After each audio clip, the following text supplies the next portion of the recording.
Welcome everybody to Katawa Shoujo episode 10. My name is Burning Oil, and the last time I left off we had a really cool date with Lily.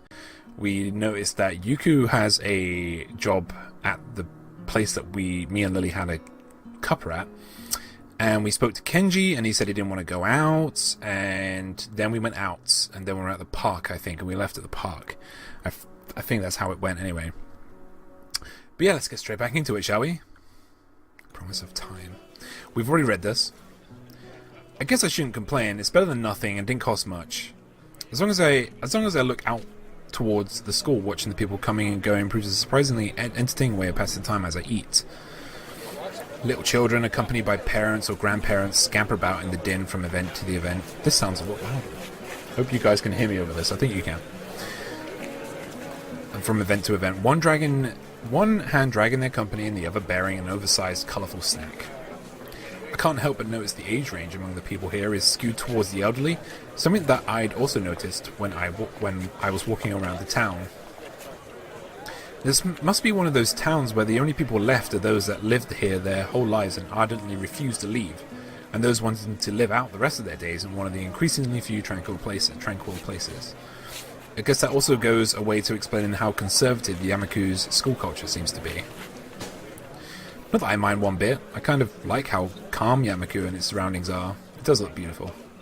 The heat, though, is another matter entirely. Sitting in one place for so long has focused my mind on how annoyingly humid it's getting, now that the hottest part of the day is here. Tell me about it. I better get moving if I... The sound of the carillon bells takes me completely by surprise as I stand up. A reaction shared by a few people strolling around as well. The PA system crackles to life after the tolling bells end. Its age shows as the principal makes a barely intelligible announcement over it, officially opening the festival that's very much in full swing. It's quite amusing to contrast the pleasant smiles of the order folk against the alternatively pained and bored grimaces of their younger charges. The students, on the other hand, seem to pay it little heed. Nevertheless, as the address finally ends, all are united in polite, if not overly enthusiastic applause, and then get back to business. Slipping a hand in my pocket to look as relaxed as possible, I casually glance around for something to do. It's something difficult to see very far with all the people around. I decide to fall back on a tried and trusted rule. Go where everyone else seems to be gathering. Right now, that's the school courtyard and surroundings. Throwing the use plate into a trash can, I make my way towards the school building. Seeing the number of stalls around the perimeter of the school building surprises me. Quite a few of the classes must have opted to have multiple stalls. In deciding which to visit first, I catch sight of a familiar band with a blue patterned border and red text. Lily's stall is as good as a place to start as any. I'm curious as to how it's going, after all of the work she and her class have been doing for it. Oh wow. Stepping up to it, I begin to see why the class took so long to organise everything. Easily twice as wide as many of the other stalls, and with equipment for cooking strewn everywhere, it's closer to an outdoor restaurant than a festival. As the student in front of me takes a bowl of noodles and leaves, I walk up to the counter. The girl behind it seems quite exasperated and asks me to wait a moment before she disappears underneath the counter. Seizing the moment, I take a quick glance around. Steam seems to be rising from everywhere as pots and pans simmer away. The most blind of the students are unpacking ingredients while being helped by someone who is probably the teacher of 3-2. It doesn't take long to notice Lily among them, talking with the teacher as she quickly counts out the boxes and packets with her fingers. From her expression and the fact that both she and teacher seem to be in a state of mild confusion, it appears that there's been some problem in coordination. Before I can stare any longer, the girl behind the counter pops up again, only to look back and ask where the spare change box is. Lily pauses for a moment before she and the girl switch places at the counter, and the teacher quickly walks off somewhere. Sorry about that. We're having a few problems. What would you like? It takes me a second to remember what I'd come here for. My eyes quickly dart to the side to read the menu sitting on the counter. I guess some miso soup? Is that Hisao? Yep, looks like you're pretty busy. Her face all but confirms it as she drops her waitress facade. Somewhere along the line, our order got mixed up. We're trying to fix it now, but it looks like we only have half of what we needed. Wouldn't serving smaller portions cover over the problem? It seems like that's all we'll have to do, though I wish we didn't. The fact that a good half of our class is gone doesn't help either. I glance behind her to see how many people are actually operating the stall. It couldn't be over about 8. I take it that's why your teacher left.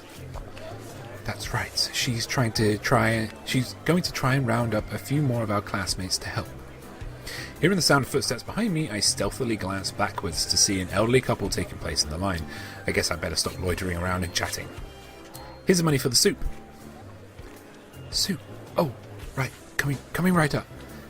Lily turns and calls for a soup of miso soup as I hand over the money for it. Taking the coins in her palm, I can't help but notice how efficiently she counts them out with her long pale fingers. Eventually satisfied that I've handed over correct change, she puts it into a small metal tray. It isn't long before the soup is made and carefully handed her, after which she turns and subsequently passes it to me. Thanks. I'll come back to drop the bowl off. Thank you, Hisao. Oh, there is one other thing. Have you seen Hanako? Hanako? No, not today. Why? She gives a small sigh of abject disappointment. It's okay, I was just wondering what she was doing for the festival. You'll come back when you're done, then? Sure, I'll keep an eye out for Hanako, too. Thank you, Hisao.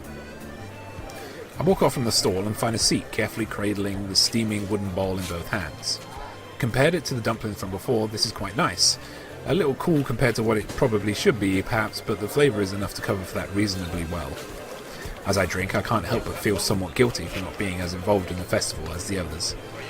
It can't really be helped considering I was dropped into the school a week ago, but it still weighs heavily on my mind. That, and the fact that a few students don't really seem to be enjoying the festival as much as the visitors. Eventually I finish my bowl and leave for the stall to drop it off. That is the case, like I've been in school festivals, it's always that case, because you work so hard and you just want everything to be perfect. Considering that there seems to be no line at all, I take my time walking up. It seems the teacher's mission paid off. There are now over a dozen students helping, and much of the unpacking has been done. Despite most of them seeming quite relaxed as they work, Lily still appears to be somewhat stressed. Right, I know what I'll do. Even if it's just one person, I'll make the festival more enjoyable for her. As I place the bowl on the counter, I call out to Lily. Ah, Hisao, you brought it back? Yeah, here. I slide it into her hands and she takes it over to someone who's apparently on the cleaning duty. Considering that I didn't see him there before, it's probably a penalty for their tardiness. Hey, Lily. She perks up and returns to the counter as she hears my voice again, realizing that I'm still here. Want to go see some more of the festival? She puffs her cheeks disapprovingly. It looks kind of cute and in complete contradiction to her usually reserved nature. It takes a few seconds for me to get what she's taken issue with. Whoops. I didn't mean to... Lily giggles at me, exposing her teasing for what it is. You're still not used to the school, are you? She got me. Still, I kind of need to stay with our stall. It's taken until just now to even get everything unpacked. That bit sounds so much like Ocarina of Time. I guess the reluctance shouldn't overly surprise me considering how much work she's put into this. Everything seems to be running fine now, though. Besides, you've got extra help on the hand anyway. A boy in the middle of cooking some soba noodles turns towards us grinning. Go on, Lils, you've earned yourself a break. We can hold down the fort for now. If you say it's okay, then I suppose so. But if you need any help... Then we'll call you. Go on, we'll be fine. Lily finally gives up her resistance as he waves a spatula at her. She feels her way around the back of the store and picks up her cane on the way. I guess the first thing we should do is look for Hanako. Lily seems kind of worried about her, and I doubt she'd be the kind of person to enjoy milling about in crowds like this, all alone. So, I guess we should search for Hanako. Where to first? The both of us go quiet for a moment to think. Maybe she's in a dorm room? I doubt it. She doesn't keep too many things in there, so she'd have nothing to do. At the library? As good as a place as any to search for an avid reader, I suppose. The library it is. We'll check there first then. Aside from the muffled sounds of the crowd seeping in from outside, the inside of the school seems almost deserted. In order to make sure everyone had enough room, I guess all the events were organised to be held outside, on school grounds. They're definitely quite large, by any school standards. It's quite nice and quiet in here, isn't it? Yeah, much nicer than the hustle and bustle outside. We take our time and slowly walk through the first floor of the school, eventually reaching the stairs to the second floor. I can't help but notice how Lily anticipates every door and obstacle, her cane remaining still and her hand skating along the hallway railings. You really know the school well, don't you? She smiles and nods straight again. I've been here for a few years now, so I know where everything is. The dorms still trip me up sometimes. I haven't been there as long, and they're not as well laid out as the main building. If I'm remembering right, they used to be unused buildings before being renovated and used as dormitories. That explains why the male and female dorms look different from the outside and why their rooms seem kind of unusual for sleeping quarters. I'd assumed she'd been living in the dormitories since she began attending the school, but now I'm reminded of what she said yesterday, to her sister, right, Akira? Is that sister? I mean, don't know. Is it? That's right, you mentioned that before. I'd assumed that most of the students here lived in the dormitories once they enrolled. A lot of them seem to, in any case. Lily's expression becomes somewhat harder to read, my questioning evidently touching on a delicate point. Well, how should I say? Everyone has their reasons. Something tells me that one of those with reasons is Hanako, hence her tiptoeing around the answer. My own predicament is yet another such case. I guess it's a choice everyone here would have to make for themselves, or in my instance, have made for them. Can't be helped, I suppose. At least Yamaku itself seems like a nice place. It's good to hear you say that. I thought you were going to dislike it. What about you, though?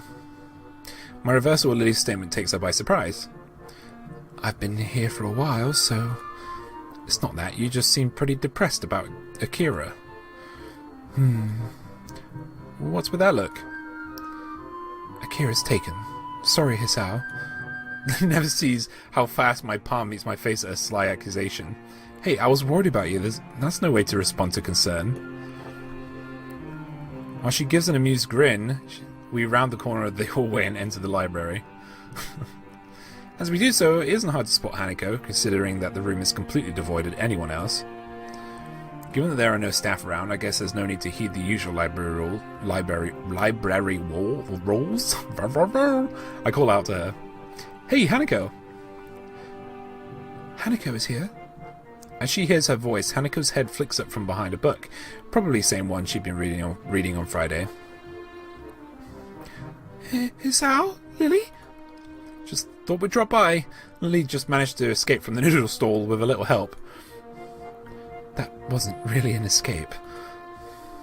Hanako gives a small giggle, briefly surprising both of us. I just thought that Lily might not be enjoying the festival.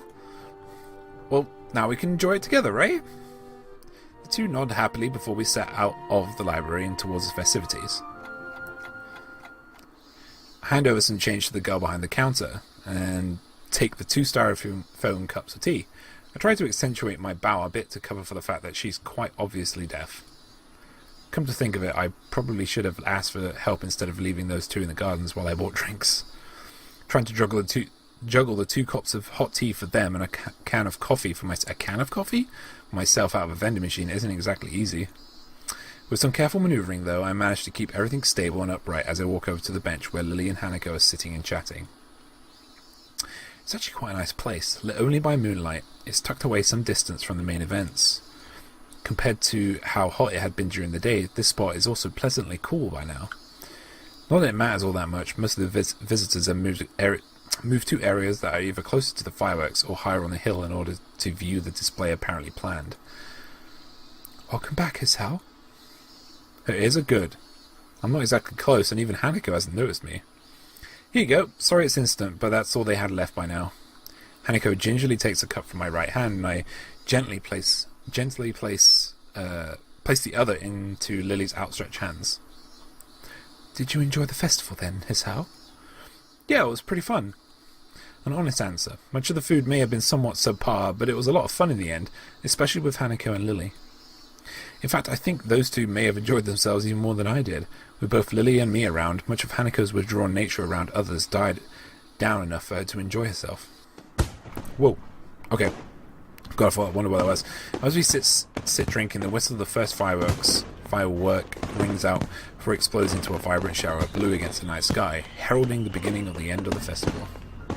Enthusiastic shouts can be heard from the crowds scattered around the school grounds celebrating them. For minutes on end, Hanako and I watch the fireworks overhead as Lily blissfully listens to them with her eyes shut. Red, green, yellow, star-shaped, circular and patterned, and all manner of shapes and colours fill the air, one after the other, and dance across the sky. No place near where I lived put on such lavish displays. Festivals like this were a thing of the past in such a metropolitan area. To be seeing such a sight with these two, it's probably the happiest I've been in a long while. So, that's it. The festival's finally ending. Yeah. She gives a delicate, wistful sigh. As much as I might complain about all the stuff we have to do, it's still sad that we'll have graduated before the next Yamaku festival. I walk forwards and stand beside Lily, gently resting a hand on her shoulder. Don't worry, we still have Tanabata later in the year, right? You're right. It would be nice to go there when it comes. Minutes of silence pass with only the blast of the fireworks to be heard. Seeing these two reminds me of those words of advice Lily had given me as we walked into town together. Cherish the opportunity to make new friends. Huh? Hey, Lily. She turns her head slightly to show that she's listening. Hanako's gaze still firmly fixed on the technicolor fireworks bursting overhead. You mind if I join you two for tea every now and again? The smile on her face is more than enough to see her answer. It would be my pleasure, Hisao.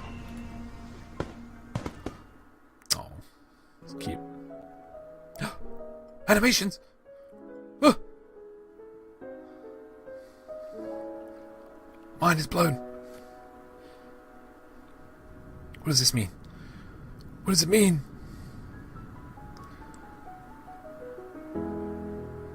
What's happening? What?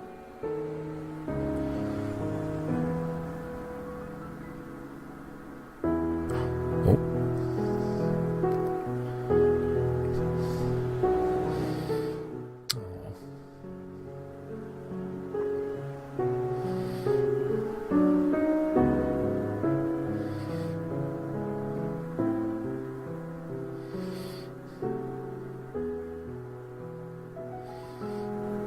Whoa! How many acts is there? That was so long! Holy shit, the past did that say? So what was that? She had a glimpse of herself. Whoa, what just happened? I feel like so much just happened there and I missed a lot. I wake to the annoying din of my alarm clock, its bright red numerals lighting up my face. It's the same alarm clock I had at home, one of the few remaining artifacts from my days before coming to Yamaku. I'd hoped that using it would help ease my transition into this new life. No such luck, though. Groggily dragging myself out of bed, I wipe the sleep out of my eyes, then reach over to my desk. I open a couple of the bottles of medication strewn across it, and swallow a few pills dry. By now the process is starting to become automatic, something I should be glad for, given their purpose.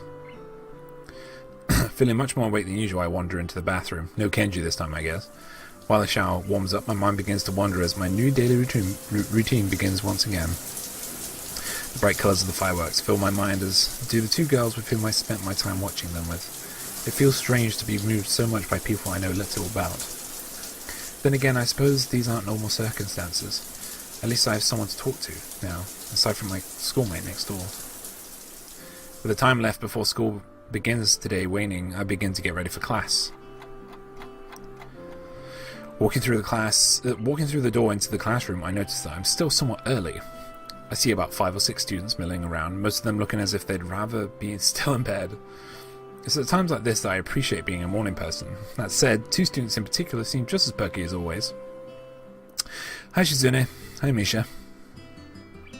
I suddenly realised that my greeting would be lost on the former, so I quickly followed it up with a wave. She doesn't seem overly bothered. Or interested, for that matter. Hello, Hichan! How are you feeling? Are you feeling well? I can only assume her greeting comes from Shizune. It's hard to tell if she's speaking as herself or Shizune sometimes. Better than most everyone else, I guess. You two seem bright and chipper. Misha signs this back to Shizune as I say it, eliciting a somewhat terse answer if her sharp and rapid arm movements are any indication. Considering that these two made such a big deal out of the festival preparations, I probably should have chosen my words more carefully. Since you're a new student, we've been cutting you some slack. Please don't expect this kind of task dodging to be allowed in the future. Misha looks as if she's about to add her own comment, but quickly goes back to interpreting as Shizune continues unabated. While your contribution to Free 2's stall is appreciated, word sure got around quickly that or these two have their fingers on the pulse of the school. We would prefer your efforts to be focused on the task at hand, namely your own class. As much as I hate to admit it, they do have a point. Before I can respond, though, Shizune adds something more, which draws a smile from Misha. Did you enjoy the festival, then? Lecture over, I guess. Yeah, it was good. Did you two enjoy it? Shizune gives a short nod as Misha grins and bounces her head up and down. The contrast side by side is amusing. Out of the corner of my eye, I notice more students starting to trickle into the classroom. A quick glance at my watch confirms that they're a few minutes late. Hey, Hanako. Oh, she's smiling. I look over to Hanako's seat and realize that she's already there and contentedly reading a book. It makes me wonder just how long she's been there without me noticing. With heavy footsteps coming up the hallway signaling Mutsu's arrival, our idle talking comes to an end and I take my seat next to Misha. As the door slides open, he strides through with a ponderous gait. His posture is even worse than usual and his eyes are barely staying open. I guess my quip to Lily and Hanako about the staff was misplaced. Everyone opens their books as he reaches his desk and the first class of the new week begins. I rub my eyes as the lunch bell rings out, glad for the temporary reprieve from work. I'm entirely unsurprised when I look over to the door and see Lily standing there, cane in hand, patiently waiting for Hanako. Considering her acceptance of my request to join them yesterday, I decide to spend my lunchtime with them rather than eat alone. Hanako moves surprisingly fast to meet her companion, and the two enter the hallway before I can catch up. Whoa. Lily's head turns slightly, registering the sound of footsteps behind her. As Hanako notices and follows her lead, she almost jumps in surprise. Hi, Hisao? Hello, Hisao? Hi, sorry if I startled you. Lily turns to greet me, helped in her orientation by Hanako. Good afternoon, Hisao. Are you joining us? If it's no trouble, there's not much else to do, really. Lily gives a small nod as if to silently brush away any idea that it would be troubling in the least. We descend one set of stairs and walk down the hallway to the usual room, our pace somewhat quicker than usual thanks to Lily using Hanako for direction rather than her cane in the railings. As expected, it's deserted. The sounds of the other clubs can only be barely heard as sunlight streams into the room from the outside. Looking around the room, I notice a couple of empty easels propped up against a wall that I don't think were there before. The art club must use this room as extra storage. Should I get a chest set out? Hanako's voice seems less tense when she's directly addressing Lily. Yes, I'll make tea while you sort the pieces. I can do that for you if you'd like. She ponders the offer for a moment before smiling, confirming that I've made the right choice. Her face is remarkably easy to read. Very well, thank you. Oh. She slides her retractor cane into the handle of her bag and sets it against one of the table legs, before taking a seat opposite Hanako. As I prepare tea for the three of us, I can hear the small wooden pieces being set on the board. I wonder how good Lily is at chess, given her circumstances. By the time I place the steaming teacups onto the table, Lily and Hanako have already moved their first pieces, as they nibble on sandwiches and rice balls from their respective bags. I note that the chessboard they're using has holes in the middle of each square and pegs on the bottom of the pieces, and has each dark square raised slightly. Watching Lily's fingers skating over the board tracing out the positions of the pieces makes me marvel a little at the simple ingenuity of the design. It must be specifically made for blind players. Here you go. Hanako gives a small nod as I put down the cup next to her side of the board. Lily's hand ventures ventures sideways slightly, so I gently place the cup touching the tips of her fingers, a gesture she seems to appreciate. I finally take a seat and silently sip my tea as the two play. The contrast in their appearances while playing is interesting to watch. Hanako looks closely at the board, her face one of the focused concentration. Lily, on the other hand, keeps her head level and maintains her calm neutrality. Lily's gentle voice addresses both of us as she continues to play. How was class, now that the festival's over? I looked at Hanako to see whether she'll answer first, but see that she's doing the same thing. Not great. Half the class seemed to be dozing off, even including the teacher, not to mention a test on top of all that. Hanako quietly adds her own agreement with this. I could imagine that being a bit difficult for you, being a transferred student. Well, I think I did fine. Other than the shock of the test coming so early, science is probably my best subject. How'd you do, Hanako? Me? Okay, I guess. Hanako's too instead to be able to pull off lying very well, that much is obvious. Lily's smile slipped very slightly from her reaction. Hanako mustn't be skilled enough at academics to do very well without preparation. How did your class handle it, Lily? It went surprisingly well, actually. Only one student was absent, which was better than what the teacher expected. With the topic all but run dry, the two concentrate on their chess game once again. I can't say I've ever liked the idea of chess as a spectator sport, but given its unique nature, for once I'm wrapped in watching the game unfold.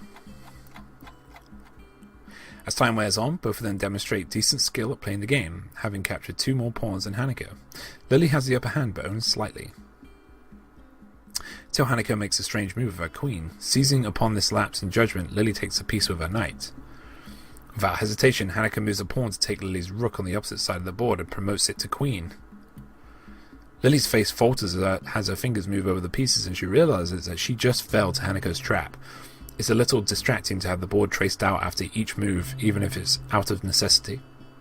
Judging by Hanako's lack of reaction, she must be used to this. She and Lily must have played at least a few games of chess against each other after all. Check. That's not bad at all. Nice, Hanako.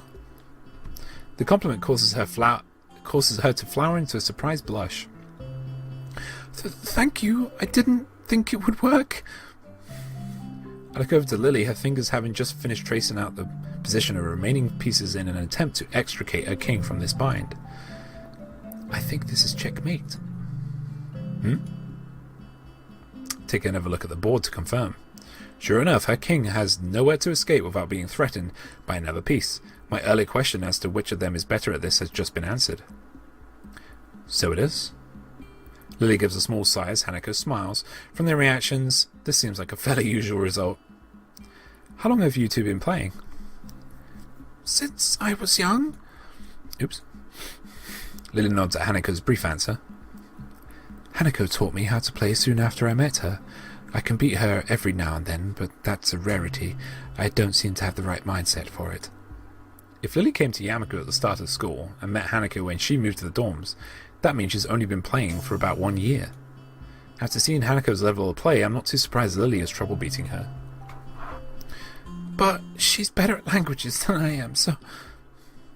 Lily gives an appreciative, if slightly amused smile at Hanako's quick reversal of her compliment. Well, that's how it is. Much to everyone's surprise, the bell suddenly rings, heralding an end to the lunch break. That game lasted longer than I thought it did. Same. I guess we'd better get back to class. Hanako's already in the middle of packing up, so I take Lily's bag and offer it to her. To my surprise, she takes it and nods, but then places it back down on the table. Hisao, may I make a request? Sure, go ahead. Would you mind if I were to quickly feel your face? Okay. No, go ahead. I don't mind. The question takes me severely off guard, but once I regain my composure, it seems sensible enough. So far, Lily's had no idea what I actually look like, and this would be her only way to find out. Oh, so she was dreaming. Oh, wow, that's fucking cute. Lily raises her right hand, which I take in mine, and guide to my face before letting go. The room is entirely silent as Lily's hand moves over and around my features, from my chin to my cheeks to everywhere else. Everywhere else? I expected this to feel a lot more disquieting than it does. I suppose that's because the action is entirely a matter of practicality, being functionally no different to simply looking at someone's face. Her hand is soft, but what takes me by surprise is the length of her fingers, not to mention how sure even the slightest of her movements are. I have no doubt that her level of tactile feeling would be far beyond mine. Her hand briefly runs once through my hair before retreating. I'm sure that every inch of my face has been committed to her memory. It's only now, too, that I realize Hanako has been silently watching the entire time. Thank you for letting me do that, Hisao. And if I might add, I think you are quite handsome. Oh. I blush a little at her remark before raising a questioning eyebrow. But if you can't see, how... Just because I can't see, that doesn't mean I don't have my own preferences. We better go now. Yeah, that's a good point. I guess we'll see you later then, Lily. Walking through the hallways back to our classrooms, I noticed that Hanako seems quieter than before, but also more comfortable. Lily, her hand on Hanako's shoulder, seems to pick up on her assured pace as well, smiling as they walk. If I could spend the rest of my time at Yamaku like this, I don't think it'd be so bad. All that's needed for joy are small exchanges of happiness, after all. As I reach my desk and set my bag aside, I realize something, or rather, my stomach does. And that's where we're going to end episode 10. It's been half an hour. God, this has gone so fast. It's gone so fast, man. Wow. A lot has happened. I think, was that Lily dreaming? Was Lily dreaming of touching my face or what she wanted to do? Like, when she's seen herself walking away, is that what she may have wanted to do, but then she wanted to feel our face to know if it was worth staying? That's a cool little animation though, very cute. Actually, this has just been like a very kawaii episode, to be honest. Kawaii! Whatever they say. But yeah, anyway, if you have a negative or positive comment to make about this video or any of the others I do, please let me know so I can improve myself. And if you have any recommendations for other visual novels that I can play that I can start work on, please let me know as well. That are very similar to this. Yeah, like and share. And if you have anything to ask me, just comment. Yeah, follow me on all the social medias that are underneath the video. If you want to get in contact with me. I've been Al, guys, and this has been episode 10. I'll see you tomorrow for episode 11 of Katawa Shoujo. Goodbye, Al. Bye.